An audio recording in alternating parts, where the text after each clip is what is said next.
It is the Doomsday Podcast. Mosley and Warder doing our thing. And Ed, we've run to the studios. It sort of has worked out for us because I kind of wanted to do something where I let everybody know where we were going to be. And we got a big trip coming up, and we're going to be in Oxnard, California. We're heading out Sunday, and we'll be there through Wednesday evening. And so we were doing that. And then Ed, Micah Parsons decides to ask for a trade and say he no longer wants to play for the Dallas Cowboys. So it seemed appropriate for us to jump into a studio and do a emergency podcast. So Ed, good to see you. Thanks for your willingness to jump in there. I knew you were perhaps available because I was watching you on Twitter. So I thought, well, Ed's got time to make a bunch of statements, so maybe he has time to jump on the Doomsday Podcast. I have a few opinions and a few facts that I'm willing to share. And I guess the thing that is most striking to me about where this Micah Parsons negotiation is right now, with him specifically publicly asking Stephen Jones to trade him. And basically he said goodbye to Dallas. And he ridiculed Jerry Jones for misrepresenting the meetings that they had in the offseason that led Jerry to believe, it seems, that the reason they haven't reached out to Micah Parsons' agent, David Mulugheta, who's one of the best in the business, is because Jerry felt like he and Micah had formulated and agreed to a deal in the offseason themselves. Now, the Cowboys have mismanaged this negotiation with Micah Parsons, who's one of the most dominant defensive players in the NFL, to the point that he's transitioned from being the player in the locker room back at the end of last season in December, telling us, and I was in the audience in front of his locker, that, hey, I don't need to be the highest paid non-quarterback in football. I don't need to make $40 million a year. What I want is to get this done, and to get it done at a level where the Cowboys can keep some of these good players I have around me. Like, I don't want to be the only guy we have on defense. I want good players around me so I can be great. And that was his goal. And yet here we are all this time later. He's gone from that guy to a guy who, unlike Dak Prescott or CeeDee Lamb, both of who endured long, protracted, unnecessary negotiations last summer, he's publicly calling the Cowboys to account and asking for a trade. Something like, I don't think Ezekiel Elliott ever did that. Mm-hmm. Who's the last guy to tell the Cowboys that he wants to be traded? I can't recall. You were probably covering the team. I don't even know if Emmitt Smith got to that point. Said he that. missed 2 games. Yeah.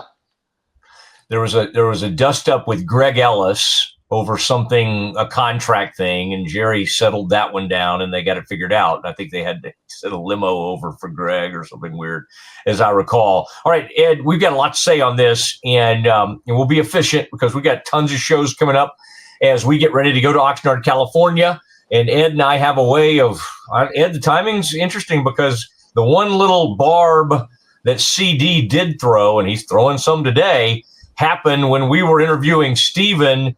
And then you remember Jerry said something while we were interviewing Steven, and then CD said something. I mean, we're usually kind of in the middle of these things. And so, Ed, I would imagine the next conversation Steven has, when he does media, might be with the two of us. And I'm hoping that happens here in the next few days as we get ready to go to Oxnard, California. Z-Man from the Rogue Media Network, please play the music.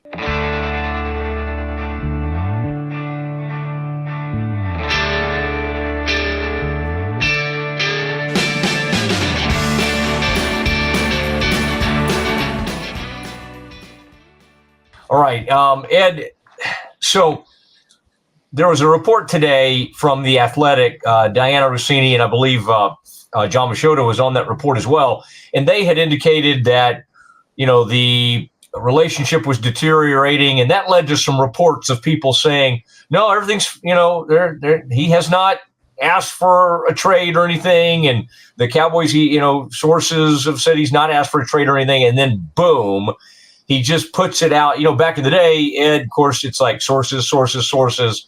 Now sometimes players just like, you know what, I'm not going to tell, I'm just going to go straight on the social media. And this was kind of a long thing. And I'll just read just a tiny bit of it. I thought this was interesting because he talked about how he was a Cowboy fan. He starts talking about the Cowboys like in the past. He had said he wanted to help make it America's team once again. News to some of us. I thought some of us still think of it as that, but I guess there's a national sort of narrative that maybe somebody else has become America's team. He said, quote, "I no longer want shots taken at me for getting injured while laying it on the line for the organization, our fans, and my teammates." That was Jerry at the State of the Team address to start. I mean, Eddie, if Jerry wanted to get under the skin of Trayvon Diggs and Micah Parsons, mission accomplished. He said, "I no longer want narratives created and spread to the media about me. I had purposely stayed quiet in hopes of getting something done." I don't know how quiet he stayed, but since there is confusion out there, let me clear some things up. And then he goes and explains some of the things you were talking about off the top of how he kind of wanted to try to get things done. And along the way, it seemingly he kept asking them to call his agent. And Jerry, for whatever reason, Ed, you said it, this guy's like a high-powered agent. I mean, this is the kind of guy, Ed, that used to represent you back in the day.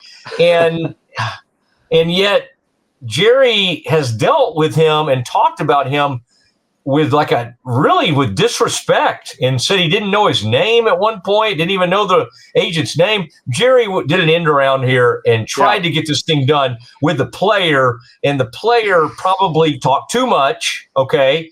And the agent has had a really hard time controlling his client here, but now this has ended up in just a mess. And you bring up a good point, Ed. It's hard to know what to compare this to. I mean, not that there hasn't been some acrimony, and not that there hasn't been holdouts over the years, but this is ugly. And could it get solved? Sure. It could be solved by the time we get out to California. I think he'll play for the Cowboys this year and in the future. I absolutely do. But this is, I think that's the thing, Ed. This is needlessly messy. And this is what the team does. But boy, this is the first time it's really gotten to this level of messy. Well, to me, the issue here is, Micah Parsons kind of speaking for the first time about the March meeting at which because Jerry mentioned this off camera after he did the opening press conference at training camp. He said something to the effect of, in March, we met face to face and we had an agreement on every significant issue.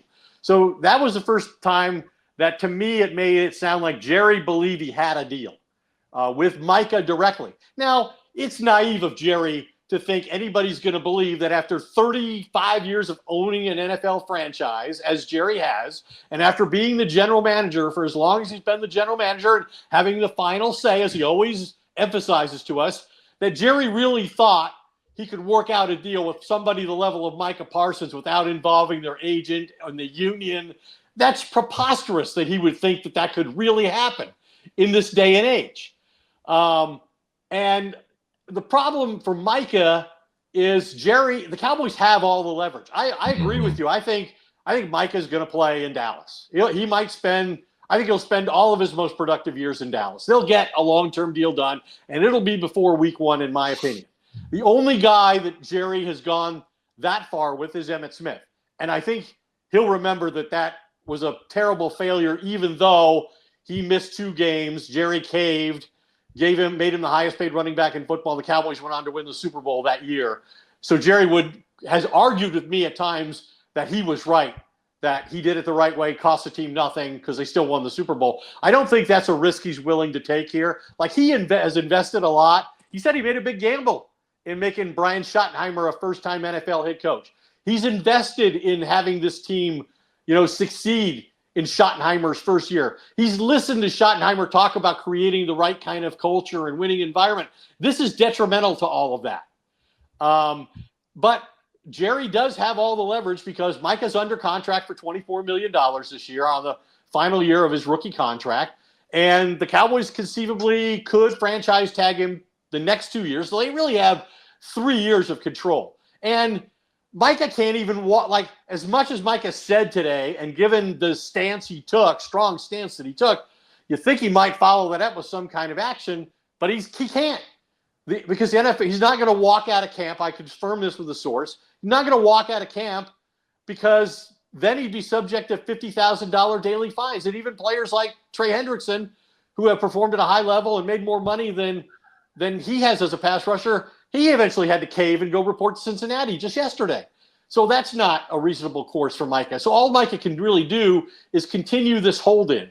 The thing is like there's 34 days till they open the NFL season, the entire season at Philadelphia against the defending Super Bowl champs who play in their division.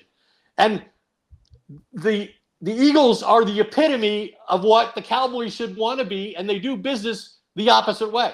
The Eagles are very proactive with their players. They rewarded Saquon Barkley this offseason when they didn't have to. They're aggressive for top-line free agents. Saquon Barkley, a good example of that. But they signed Devontae Smith and A.J. Brown and Jalen Hurts to big contracts before they had to, taking advantage of getting to below-market deals or controlling the cap hits and maximizing that value. And the Cowboys do just the opposite. They wait till, Dak Prescott's ready to get on the bus in Cleveland for week 1 to sign him to his new deal, making him the richest player in NFL history. This is all very detrimental. They should want Micah Parsons out there with all these new defensive linemen, learning the Matt Eberflus system, taking reps against their offensive linemen when Tyler Guyton was still out there. Now he's hurt. Now he can't go against Micah Parsons. Like that would have helped prepare him for the challenge ahead. Now he's going to miss that opportunity. So these are the things that harm the Cowboys in a way that may not be intentional. I mean, Jerry really does believe that this isn't the worst thing in the world because now Micah Parsons isn't practicing, so he's not going to get hurt. Now somebody else who needs reps and needs to prove themselves for a roster spot gets that opportunity. But this is a bad way to do business, and it's unnecessary to put your best players through this. Yeah, and it's undermining what was supposed to be. Think about the story even in the past 24 hours. Oh, look at Schottenheimer. He made them run. They got in a fight, so he made them run. Oh, look at this energy. They're racing around. I mean, Ed, you and I are both excited to get out there to look at a Schottenheimer camp, to see, what we think with our own eyes, what this thing looks like. And this Micah thing has upstaged everything, including the head coach, who part of the reason Micah is there, I do think the coach has done a pretty good job of managing this relationship, and he seems to have a really good relationship with Micah. But now this thing has blown up. It's an embarrassment. And again, it'd be one thing, Ed, if this was a complete, as you stated earlier, like a one-off type deal. But think about it. Zach Martin, Zeke, Dak, CD. I mean, whether it's a holdout or not, Dak didn't hold out. It's always let it go. And then Jerry made the point on some of the ones where they've done some early things, or maybe we could say, well, they were proactive a little bit with Trayvon Diggs. Jerry then takes a shot at Trayvon Diggs. What he has right now are two guys who are mad at him and taking shots at him in his own camp, right? We don't know when Diggs will be ready. And Diggs and Micah were having a joint news conference the other day. I mean, Ed, if they want to talk, Doomsday will be there. But it's set up. The weird thing is because, like, the Cowboys right now, even though he's at their camp, their PR people seemingly have zero control over Micah, right? Zero control over Trayvon Diggs. These guys are doing their own media and kind of running their own show. And then on top of this now, because the players want to bond and take up for each other, you now have CD basically like, stop doing all this drama, pay the man what he owes. He put that up earlier. Other players, including Dak and others, have put Micah as their biopic. And if I had to change my biopic right now, we'd be in trouble. We'd have to wait 6 months for me to figure that out.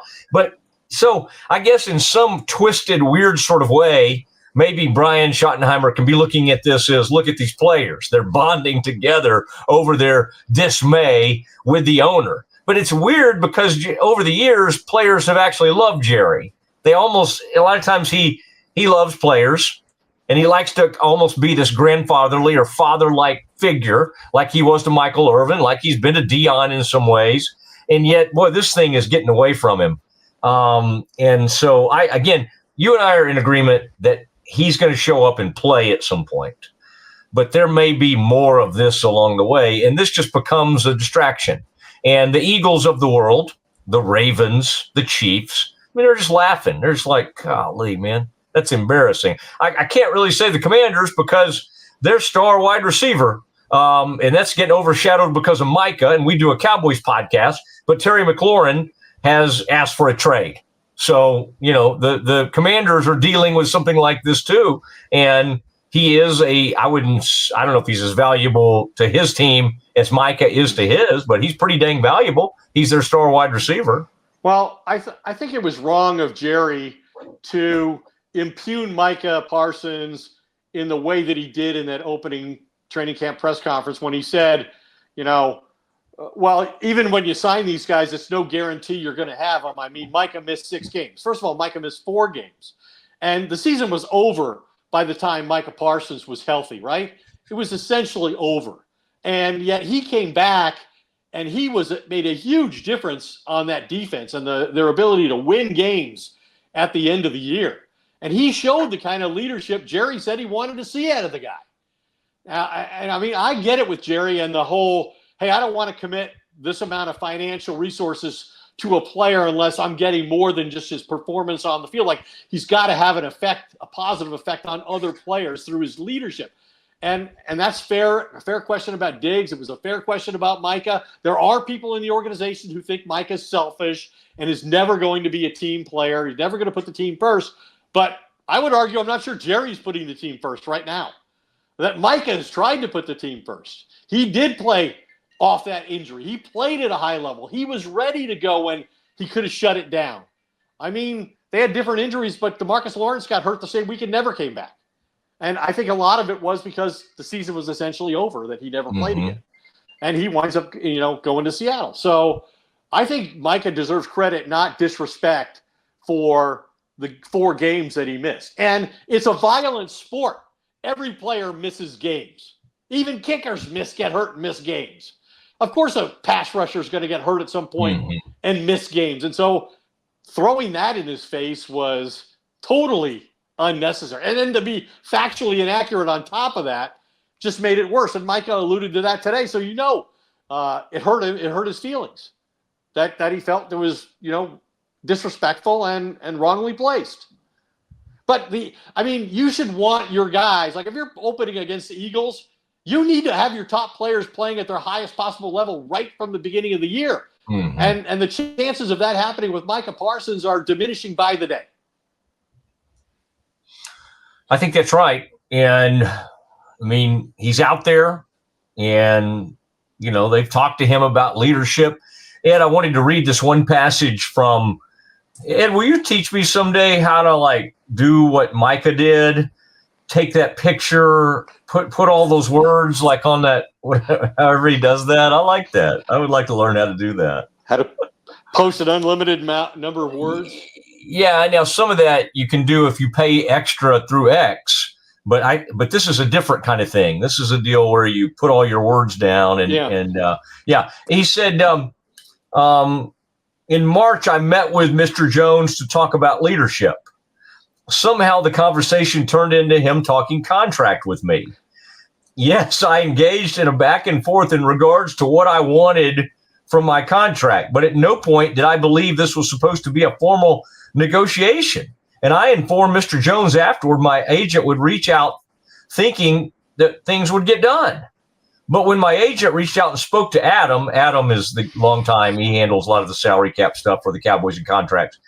He was told the deal was pretty much already done. Can you imagine a high-powered agent making the call and being told, well, hey, Micah and Jerry pretty much worked out the deal. So David Mulugeta has created some of the most historic contracts in the NFL. He did the Deshaun Watson contract, which still hasn't been matched all these years later, a fully guaranteed contract for a quarterback at a client who, by the way, had almost no leverage and still won this remarkable contract that he's still getting paid, even as he doesn't play in Cleveland.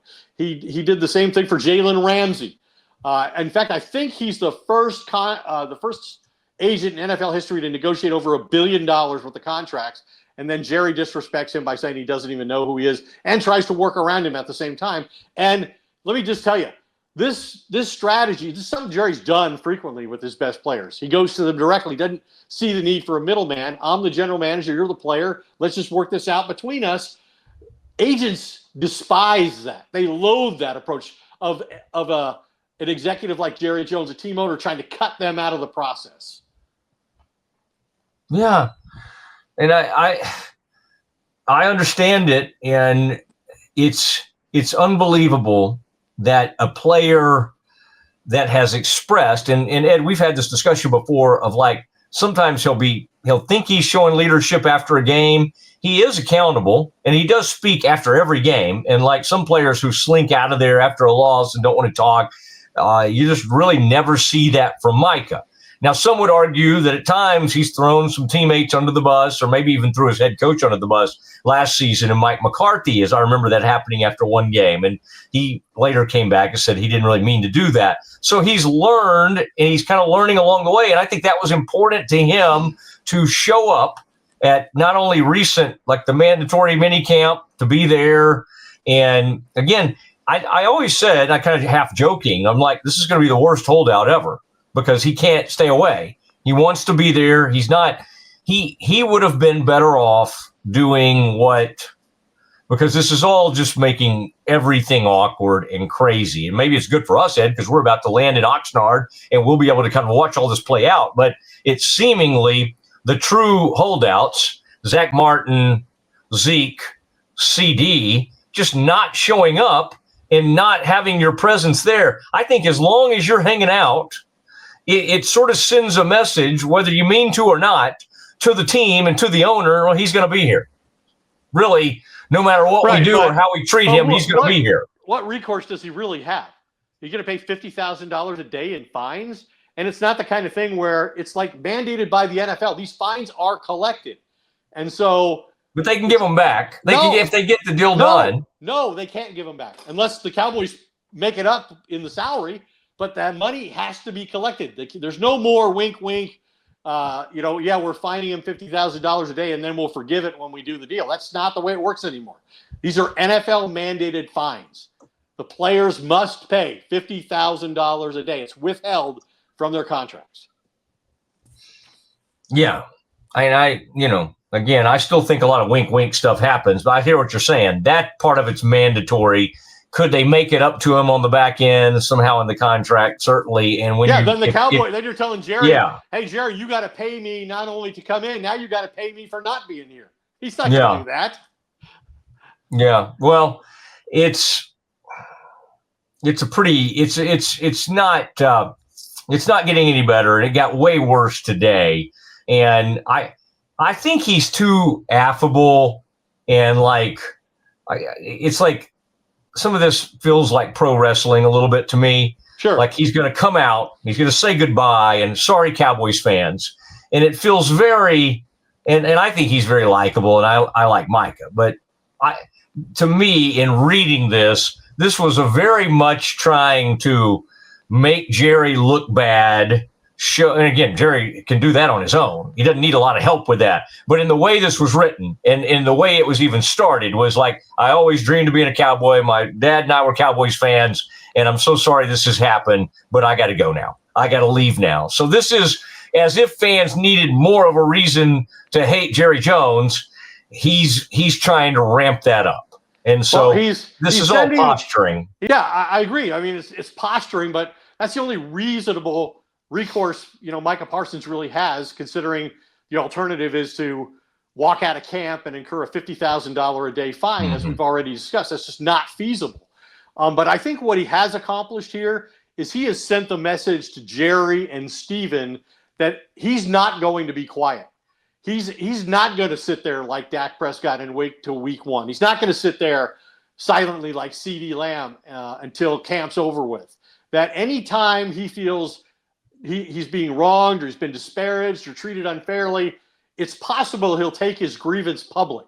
He well knows how to do that. He hosts a podcast every week, gets criticized for it. Well, now it's a value to him to have that experience and that outlet. And so he's let Jerry and Steven know this is going to be a different arrangement than they've had with other players who have gotten into contractual situations like this.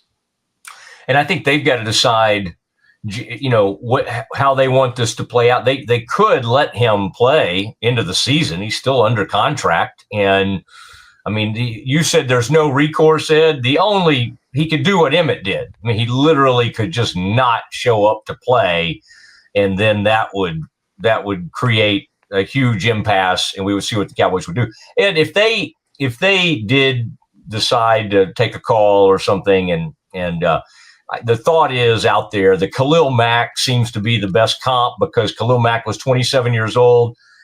He was with the Raiders, and then he went to the Bears. And you probably know that off the top of your head. Was it like 3 first-round picks? I mean, it was an enormous deal. It was the equivalent of 3 first-round picks. It was like 2 first-round picks, a second, a third, and a fifth. So they didn't give him 3 first-round picks, but the value was approximately the same. The thing is like, this is not the time you trade an asset like Micah Parsons. Like, you missed that window to maximize that opportunity. If you're going to do that, do it back in March. And you get draft picks that help you make this team better. Like, if you trade Micah Parsons now, you're giving up on the season. And I don't think Jerry can send that message. And, Micah has said at the beginning of camp that would he entertain, a true holdout? And he said he didn't think he was capable of it. He loves football too much. Mm-hmm. Well, if he feels like that and he can't walk away from the money because of the fines, well, week 1, you start losing your game checks. I mean, he's about to get the biggest game checks he's ever gotten. He hadn't made $24 million a year ever before. And so now he's going to turn down game checks? I don't think so. I don't think either one of them could afford for Micah Parsons not to be in uniform and playing against the Philadelphia Eagles in week 1. This was pre-NIL, but he did sit out a COVID season, by the way, at Penn State. But he might not have done that if there was NIL money involved. But there we are. And Ed, very excited. You and I, we got a lot of stuff lined up. We're catching a flight Sunday, and who knows, we may go to our favorite place over there on Santa Monica Beach. And then we'll filter on into Ventura and then Oxnard, and then Monday, Tuesday, Wednesday. And then Ed, on the 5th, on that Tuesday, that is when they're having the joint practice with the Rams, which we were kind of excited to see. And so we'll see Sean McVay. We'll see those two teams go against each other. And I think that's always a good measuring stick type performance. So, Ed, I'm looking forward to getting out there with you, putting our eyes on everything, I've been hearing great things about Joe Milton. I want to see Pickens, I want to see him. And so we'll see a couple of great practices, and then we have some interviews that we're going to line up, and we'll bring all that to our folks on. We'll do several Doomsday episodes, and so Ed, I'm very much looking forward to it. I know our people will be too. Well, I'm glad that Corey Dickman and his group at Rogue Media are working with the show again this year, and that he sees the value in sending us out to training camp. And is willing to make that kind of financial commitment to make that a reality for us. And hopefully we can deliver with some great interviews like we did last year. I know I was concerned that we weren't there for the opening of camp because of all the things that happened, all the news that was created, all the headlines and buzz. But it looks like there'll be some left when we get there. You were right. There'll be plenty to sustain us. That's right. And if they're not, we'll create our own, as we tend to do. It is Ed Werder, and for the Z-Man, doing a great job back at the mothership, the Rogue Media Network, which, man, Ed, I'm going to be doing even more for Rogue, so that's very exciting. I've been making lots of announcements. I think people are getting tired of all my social media announcements, so I'll try to kind of calm it down a little bit. I find myself amazed that you're willing to work that hard, put that many hours into a workday myself. But okay, because you know me, because you've known me for 20 years. I say, when you have a daughter headed off to college, you do some things, you change your lifestyle a little bit. For Ed Werder and the Z-Man and the Rogue Media Network, it is Matt Mosley. Thanks for being a part of this emergency podcast as Micah Parsons has demanded. He has asked for a trade. He no longer wants to be a Dallas Cowboy. Next time we're with you, we'll be in Oxnard, California. We will see you soon.